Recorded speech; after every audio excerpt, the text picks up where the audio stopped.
Hi, I'm Thomas Appel, author of Can You Sing a High C Without Straining? The first thing I want to talk with you about is physically how you go about making a sound with your voice. You're going to start things off by taking a breath. And for singing, we want to use what's called abdominal breathing, using a muscle called the abdominal diaphragm.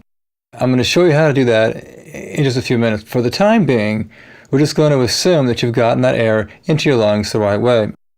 Once it's down here, it's got to come out in order for you to make a sound on the way out. It's going to pass right up your throat, right in between these two small muscles called the vocal cords or the vocal folds. Those two terms can be used interchangeably. It's the action of the air passing between the folds that causes them to vibrate back and forth. This vibration produces a sound, and that sound is the sound you call your voice. Now, to illustrate to you how the vocal folds work, how they change pitch, what I'm going to do is trace the path of a series of notes, starting at a low note, going right up the musical scale to a really high note. We're going to do this on a guitar string, and then use that as an analogy to help illustrate to you how your voice works. Let's just imagine that I was putting a brand new string on my guitar.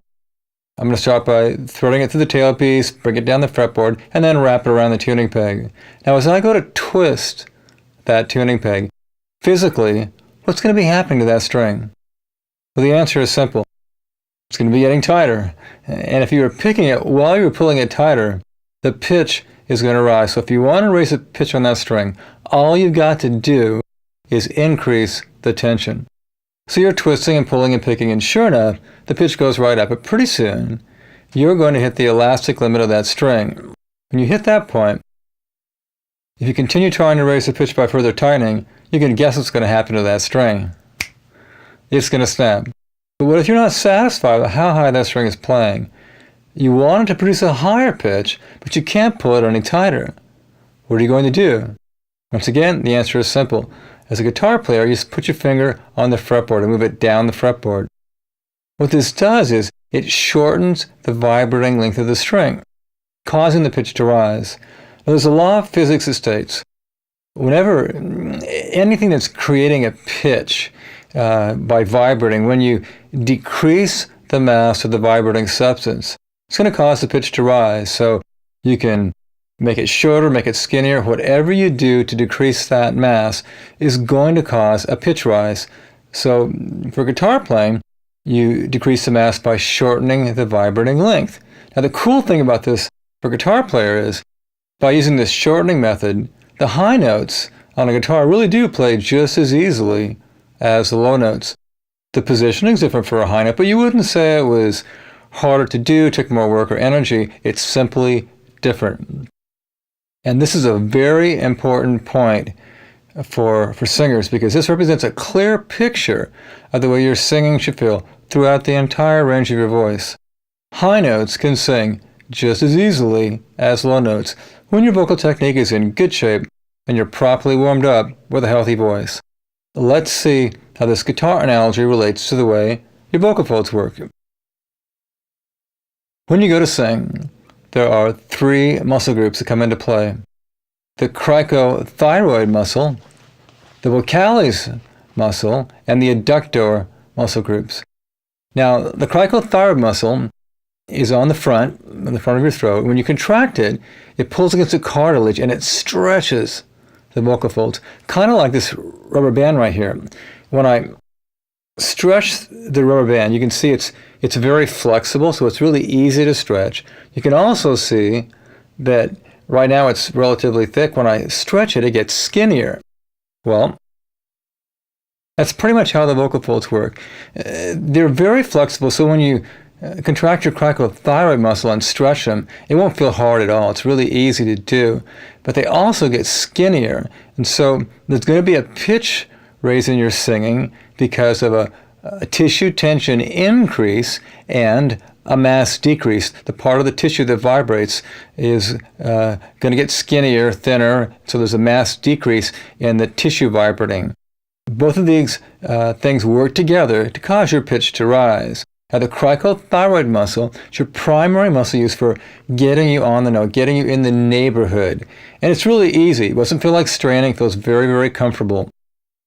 The next muscle group It's called the vocalis muscle. Now, your vocalis muscle is actually the vocal folds themselves. They are a muscle, the vocalis muscle. Now, when you contract your vocalis muscle, it's kind of like contracting my tricep. In a relaxed state, it's kind of flabby and loose, and when I contract it, it gets really stiff, okay? That's pretty much how your vocal folds work. When your vocalis muscle is relaxed, the vocal fold tissue is not tense. And when you go to sing, your singing is going to be very mellow because they won't hold back a lot of air pressure. But as you contract your vocalis muscle, the muscular fibers get a lot stiffer. It takes a lot more air pressure to make them vibrate. And this increase in air pressure is perceived as an increase in intensity, anybody listening to you sing. So your vocalis muscle is your primary muscle used for controlling the intensity of your singing. The last muscle group is the adductor muscles.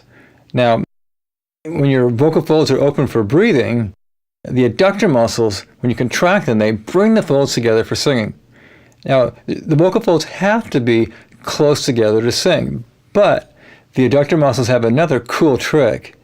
You can give them a little extra contraction. What it does, it kind of pinches off the rear end, the posterior end of the folds, causing the vibrating length to shorten. Since the vibrating length is now shorter, the part that vibrates, the glottis, this causes the pitch to go up without straining. Just like the guitarist fretting down the fretboard of a guitar, by engaging your adductor muscles and clamping off the back end, you're going to cause the pitch to rise without straining. So this is another way to get the pitch up there very comfortably and very safely. Watch this video of a singer getting ready to sing up to tenor high C in full voice. After taking a breath, the chords are brought together, then they begin to adduct from the back towards the front. Notice how they're kind of clamped together at the back of the singer's throat near the top of the screen. I'll freeze the frame on the highest note. By clamping the back of the chords together, the vibrating length is shortened and the singer is able to sing the tenor high C without straining. So what I want to teach you to do, in a nutshell, is to become expert at controlling your cricothyroid, vocalis, and adductor muscles. When you can do this, you can sing like a pro. Now you might be thinking, well, Thomas, this sounds great, but how in the world do I control all of these muscles that I can't even see? Well, since you can't see them, you've got to go by sensation, what you feel and what you hear. This is really simple. When you go to sing a low note, your vocal folds in a relaxed state don't have enough mass to create a low pitch. So you've got to contract your vocalis muscle a little bit. This gets you on that low pitch. When you're singing in that state, you're going to feel the sensation of resonance below the vocal folds in the lower part of your throat, close to your chest. We're going to call resonance below the vocal folds chest voice. Now, as soon as you start to raise the pitch by contracting your cricothyroid muscle, with each stretch of those folds, you're going to begin experiencing more resonance above the folds, up in your head cavity. We're going to call resonance above the vocal folds head voice. So, and also posterior adduction, making the vibrating length shorter by engaging your adductor muscles, also initiates head resonance. So if you're singing correctly, with each succeeding raise in pitch, there should be more head resonance in the vocal tone. That tells you that you're either adducting or contracting your cricothyroid muscle to raise the pitch. If you don't experience more head resonance with each succeeding raise in pitch, that tells you you're over-contracting your vocalis muscle to try to get that pitch up there. And for most of you, that's the source of your vocal strain. I'm sure you've been singing a song or an exercise where you get to a note and you just can't sing any higher no matter what you do. When you try, you feel like you're yelling and straining. It's really uncomfortable. You know it's wrong. And when this happens, it's because you're over-contracting your vocalis muscle. So what I want to teach you to do is to become expert at independently controlling your cricothyroid, vocales, and adductor muscles. When you can do this, you can sing anywhere you want, really high notes, very comfortably, very safely, and with lots of power. Now, I've been training singers how to sing a high C without straining for more than a quarter of a century. I know this works. I've been doing it for so long with a tremendous success rate. And it's so important for you to know by watching this introductory video that you can do this. You walked in here with all the equipment. You're watching this video with the right muscles. The only thing that separates you between being able to pull this off is time and training. That's it. You can do this. You don't have to be genetically gifted. It's just muscle training. I hope I've made this seem really simple for you. And it's really critically important that we get your belief level to a high state so you know you can do this. In my book, I mentioned the story of a young runner named Roger Bannister. Now, Bannister became the first runner in history to break the 4-minute mile. And prior to his breaking this record, it was commonly thought by many to be an impossible feat. No one had ever done it before. The year after Bannister broke this record, more than 20 runners broke the 4-minute mile. Why? Because they knew they could do it. As long as they thought it was impossible, for them it was impossible. And there's no real human explanation for this. When you're running out around a track, there's no way to know whether it's 359.9 or 400.1. But something inside you knows. And when you get to the point where you believe you can do it, it unleashes something inside that makes it happen. And so with singing, it's so important for you to be able to know you can do this, to believe it's possible. And just listen to me, listen to my experience, all of the thousands of singers that I've taught how to do this. And I'm telling you, you can do it. So what I want you to do right now is just gear up for one of the most exciting voice lessons of your life and get ready to go, because this is probably going to be a life-changing experience for you. I'm hoping it is. I've worked with so many people over the years that have told me, Thomas, if only I had met you when I was younger, I could have had a career at this. And they're always happy when they get it, but let's hope in your case that it's sooner and not later. And my prayer is that God will bless your singing and help you to really get the most out of every single exercise on this video. Why don't you go ahead and show me how you would go about taking a big, deep breath for singing? Inhale. Exhale. Okay, now the method of breathing you just used is called chest breathing. It doesn't work very well for singing. Let me explain a good reason why, and then we'll go ahead and show you the right way. Okay. Go ahead and take a big, deep chest breath. Suck it in. Now blow it out. When you blew that air out, did you notice you didn't really push your chest down, did you? Kind of dropped it down? That's right. You dropped it down. And the weight of your chest is what squeezed out that air. Now, when you go to sing really high notes with strong vocal tone, it takes a certain amount of air pressure to make the vocal folds vibrate. If you don't give the folds enough air pressure, you don't get the note. And unfortunately for you, the descent of your chest, it just doesn't have it. You could practice the exercises that I'll be giving you today for the rest of your career as a singer.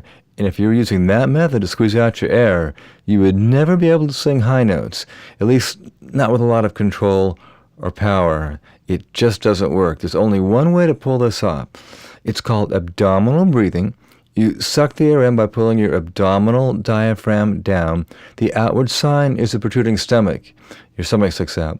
Then you squeeze the air out by contracting and hardening your lower ab muscles. It's lightning fast and generates all of the air pressure you'll ever need to sing really high notes with strong vocal tone and no strain. Now, the easiest way to learn how to do this is by lying down. So what I want you to do is go ahead and lie down right on the floor, flat on your back. This is the easiest part of the whole lesson. You get to kick back and relax for a few minutes. Now go ahead and take a breath pushing your stomach up right at your belt line. Now exhale. Inhale, pushing your stomach up. Exhale. Inhale. Now exhale. Good. Okay, now we're going to do our first breathing exercise. What I want you to do is to inhale for 4 seconds, hold your breath for 4 seconds, and then exhale for 4 seconds. When you exhale, I want you to hiss with all your might. Here we go. Inhale. Hold your breath. And hiss. Squeeze those abs. Inhale, pushing your stomach up high. Hold your breath. And hiss. Inhale, no upper chest expansion. Hold your breath. And hiss. Squeeze those abs. Inhale. Hold your breath. And hiss.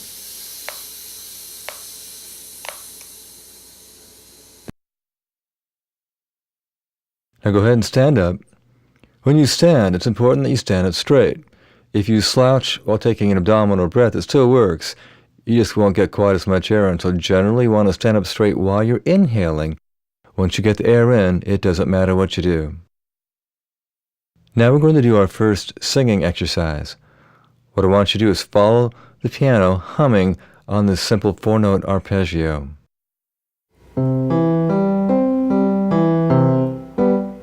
Okay, hum away.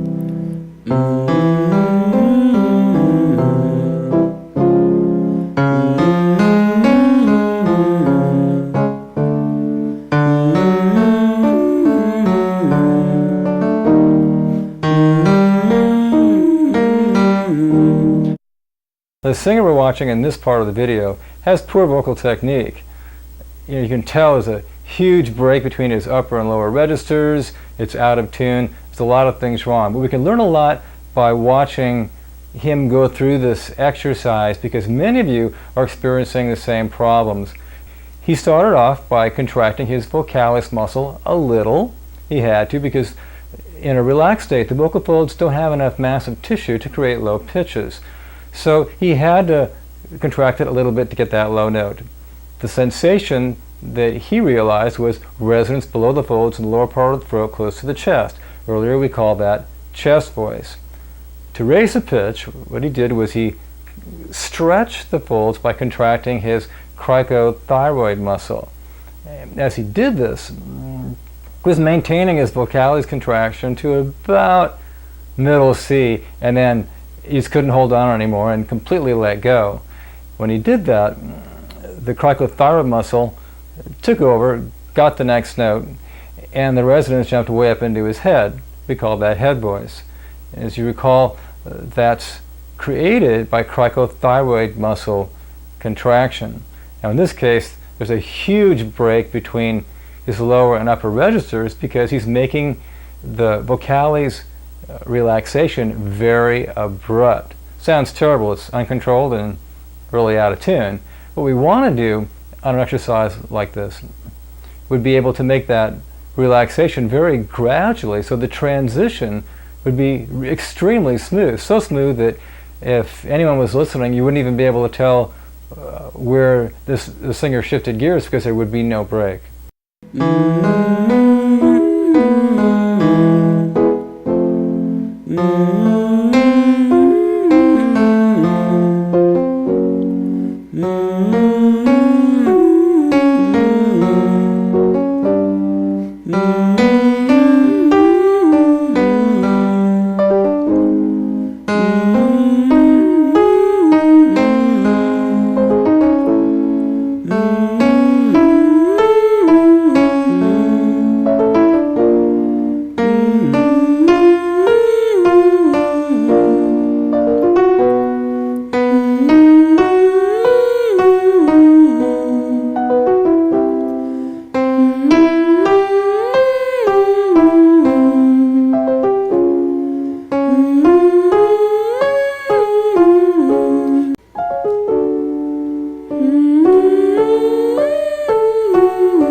squeeze your abs on those high notes.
Keep your lips together.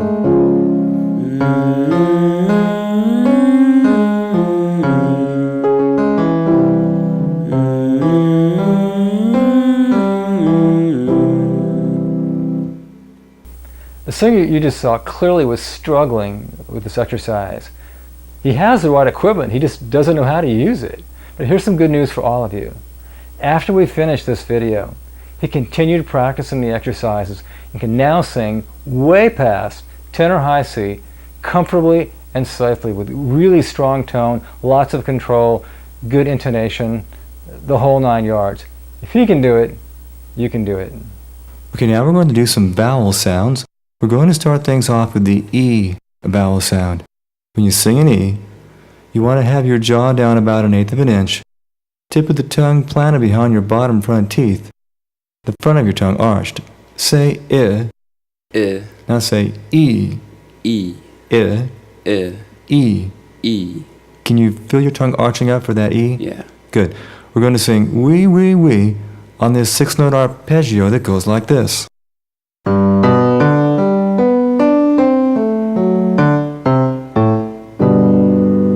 Now in this particular exercise,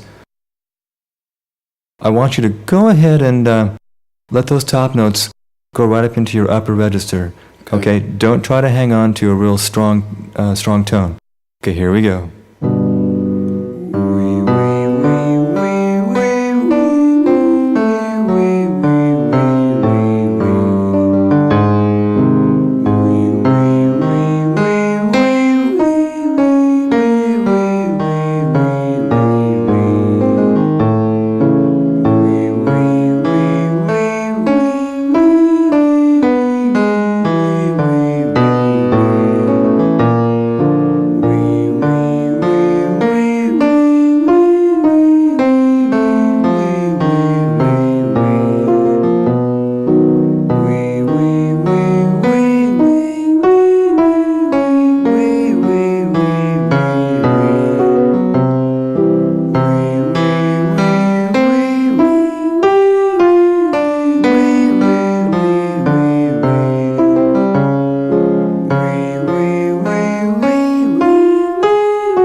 Okay, now I want you to sing wee, wee, wee 7 times in a row in what's called falsetto. Now I'm going to define falsetto for you as any time you're singing with your vocalis muscle relaxed. Doesn't matter whether you're singing high, low, loud, or soft. If your vocalis muscle is relaxed, you're in falsetto. Sounds like this.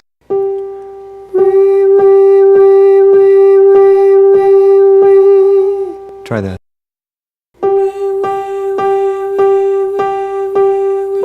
Good, now come down in falsetto.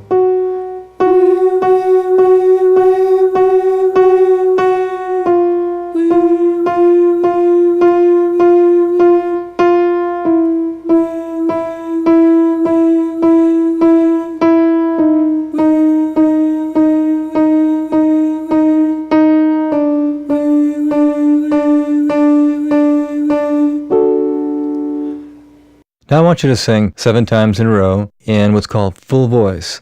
Now I'm going to define full voice for you as any time you're singing with your vocalis muscle contracted, and the degree of contraction determines the intensity of your tone. It sounds like this. Wee, wee, wee, wee, wee, wee, wee. Try it. Wee, wee, wee, wee, wee, wee, wee. Now falsetto. Wee, wee, wee, wee, wee, wee, wee. Full voice. Wee, wee, wee, wee, wee, wee, wee. Excellent. Now we're going to do some exercises for extending the range of your full voice. You may have noticed while we sang the 6-note arpeggio with the wheeze, this one.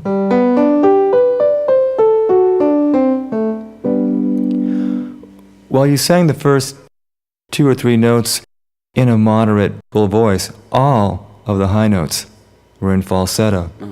Now falsetto is an important part of your vocal technique. It's great for background harmony, singing softly, special effects like yodeling, but it doesn't cut it for the main chorus of a lead vocal. It's just not strong enough.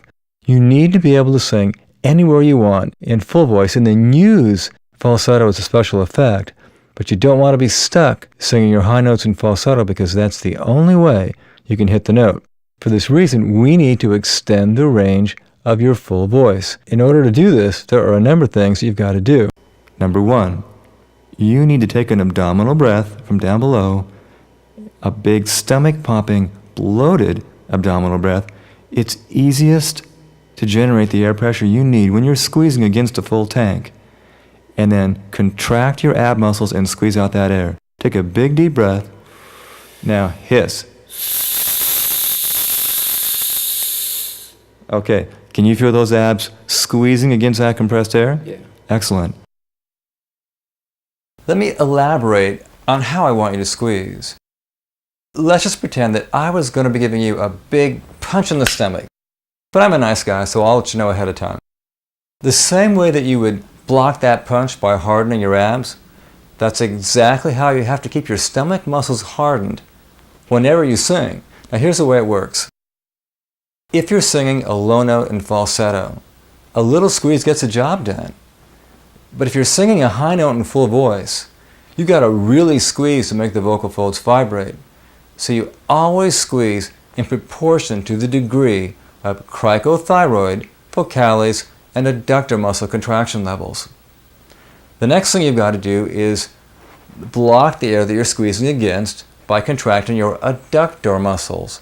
This brings the vocal folds together so close that when you squeeze from down below, the air can't get out, so air pressure builds up behind the folds. This creates and sustains your vocal tone. Then you'll contract your vocalis muscle.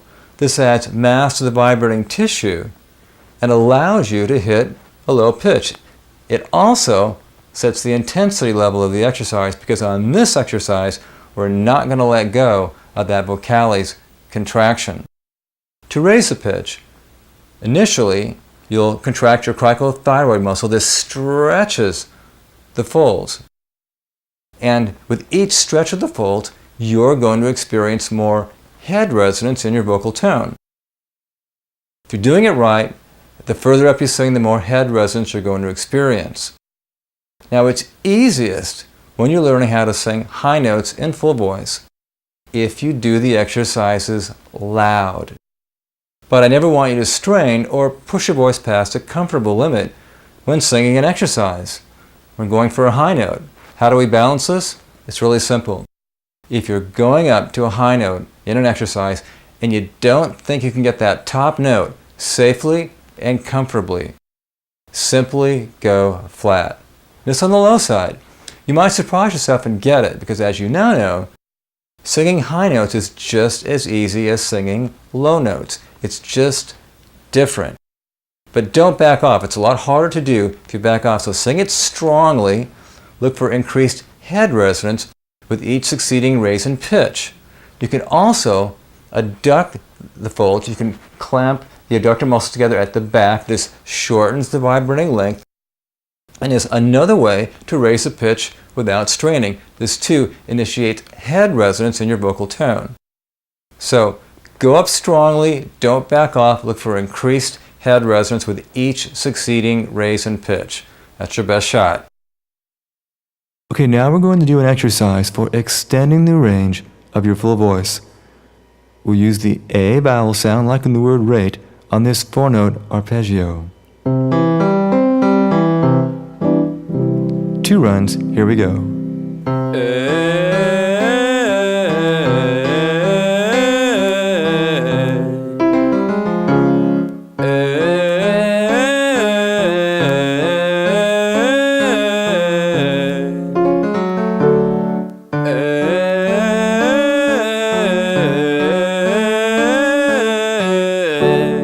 Now, what I want you to do is step back just a little bit from the microphone, take a big, deep abdominal breath, and then bend over a little bit.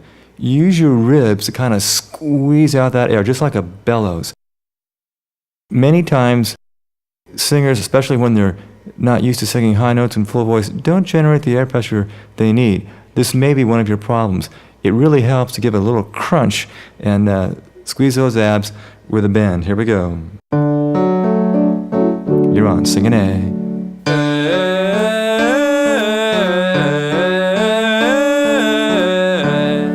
That helped.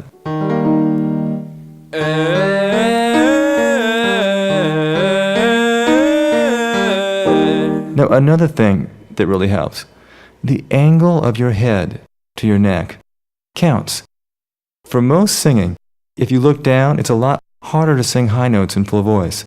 Straight ahead works pretty good, and sometimes if you arch your head up about 5 degrees or so, that aligns the muscles in your throat so that high notes are more easily accomplished. Let's give that a shot.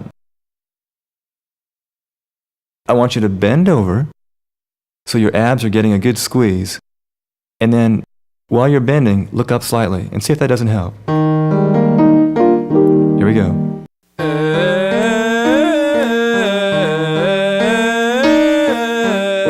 Let's try it again. It was a little flat. Contract your vocalis muscle, squeeze your abs, stretch the folds towards the front by contracting your cricothyroid muscle, and push the resonance up into your head.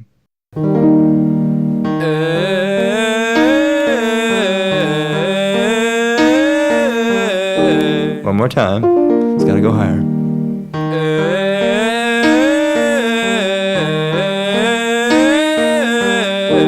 You got it. Come on down.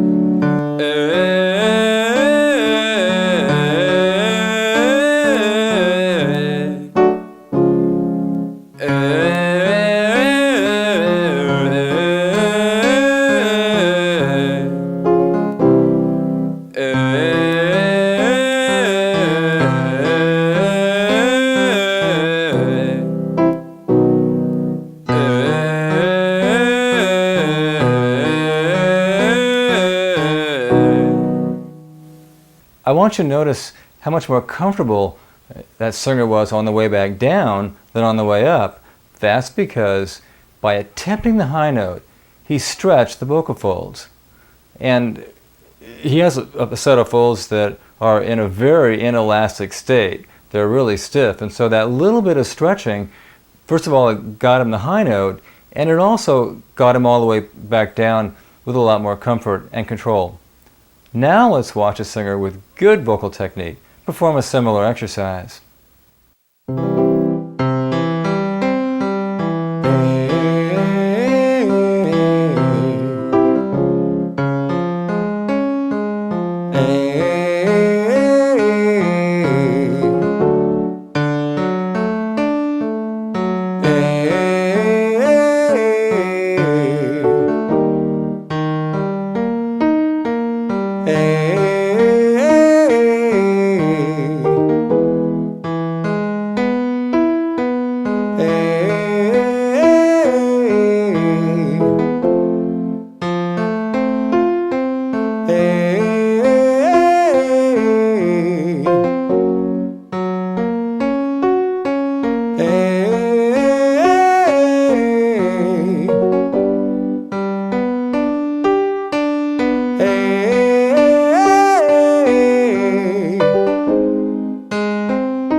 Now you tell me, weren't those high notes, honestly, just as easy to sing as the low notes?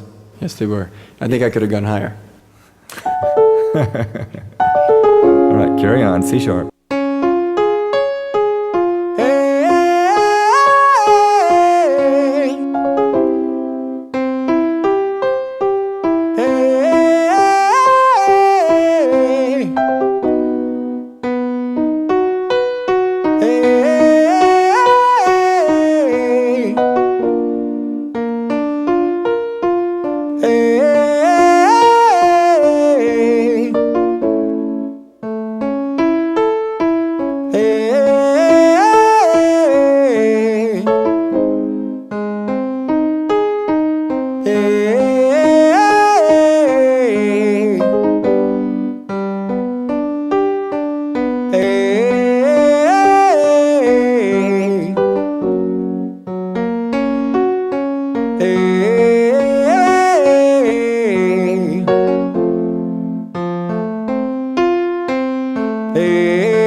Larry, you've really achieved quite a bit with your voice. You've gotten a very smooth transition into falsetto. Your full voice range goes way past tenor high C. You can sing extremely high notes with lots of power and no strain. Tell me a little bit about what it was like before you read Can You Sing a High C before you started training with me. What was it like to sing high notes? It was a strain to sing high notes. And I just couldn't do it. I would say that my full voice range stopped at about an A flat, and that was a strain at A flat. My mind or my throat just couldn't fathom going up higher than that. And when I tried to, it would usually come out kind of like a screech, and it would also sometimes be painful in the throat. After reading the book and after training and listening to your explanation of how the throat should feel and react, and also going through the exercises which are designed to allow the cords to adduct properly and go through the full range, it became an easy transition for me. How does it feel to sing, tenor high C today? It feels good. Do you feel any strain at all? No, it doesn't feel like a strain. It feels very natural. It feels like I've got a lot of support on it from the breathing exercises, that the support is there, pushing the air out, that the chords are in the right place, and it just feels like it's coming out like it should be, like a natural sound should come out.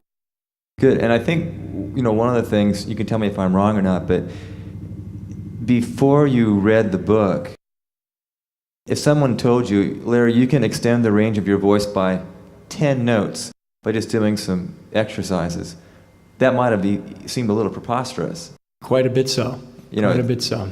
It's hard to imagine that you could get that high up just by training.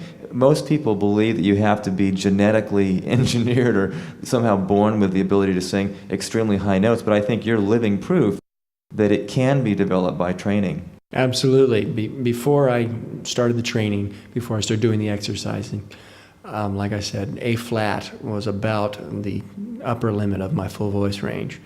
Now I can get up to about an F sharp, a G on a good day, above tenor high C.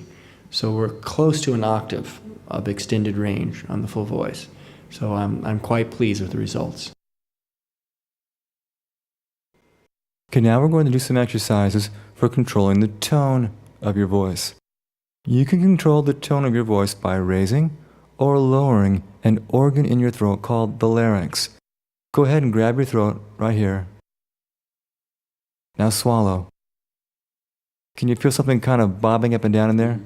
That's your larynx. When that thing is raised, the vocal tone becomes thin and bright.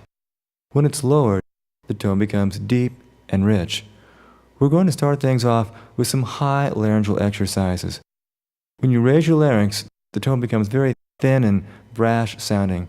Can you talk like this and say the word obnoxious? Obnoxious. Good. Now when you spoke with that crabby thin tone, you raised your larynx.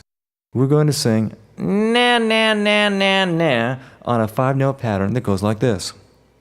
In full voice, we'll sing na na na na na na na na na na na na na. Okay, kind of ugly. Na na na na na na na na na na na na na. Na na na na na na na na na na na na na. Na na na na na na na na na na na na na. Na na na na na na na na na na na na. Na na na na na na na na na na na na. Na na na na na na na na na na na na. Na na na na na na na na na na na na. Na na na na na na na na na na na na. Na na na na na na na na na na na na.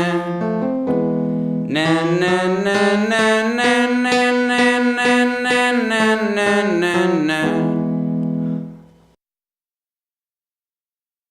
Okay, now we're going to do an exercise for learning how to sing with deep, rich tone. This is accomplished by lowering your larynx. When you sing with your larynx down, the tone becomes very deep and rich, almost like speaking or singing in the middle of a big yawn. Can you talk like this and say, Thomas, I do believe today is Wednesday. Thomas, I do believe today is Wednesday. That was excellent. Okay, we're going to sing Gug, Gug, Gug, Gug on that same 5-note pattern, this time with a low laryngeal position.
You know, those two exercises were clearly exaggerated tonal exercises.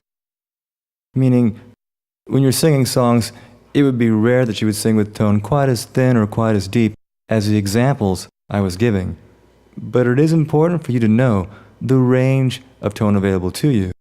You want to be able to sing with thin or deep tone, even though most of the time you'll be using a neutral laryngeal position for natural sounding tone. Now, your larynx has a bad habit. Most singers, when they go to sing high notes, there's a natural tendency for the larynx to raise. So if you allow this to happen as you sing up the scale, even though you may be singing your high notes without straining, if your larynx is too high, the tone's going to be real thin and whiny. For this reason, many of the exercises we'll do and a lot of our training will be centered around learning how to sing high notes with your larynx in a neutral or lowered position so that the tone of your voice on the top will be just as rich as the tone of your voice on the bottom. That'll be all the exercises we'll do in this session. I want you to practice 1 hour per day, 6 days a week. Take 1 day off each week and rest your voice completely. 24 hours in a row with no singing. That means no singing to these exercises, no singing to the radio, no singing period. Your voice likes to be worked and rested routinely. Whatever day you pick, make it the same day each week. May God bless your singing. Now, some of you would like to take your voice to the next level. That's going to happen by private training. If you'd like to train with me, just give me a phone call, send me an email. My current contact information is at my website, vocalinstruction.com. Be happy to help. Nothing takes the place of private one-on-one lessons. The book is great. This video is really, really helpful, but it's not as good as private training. So give me a call. I'll be happy to diagnose your problems, really get to the bottom of exactly what it's going to take you to the next level.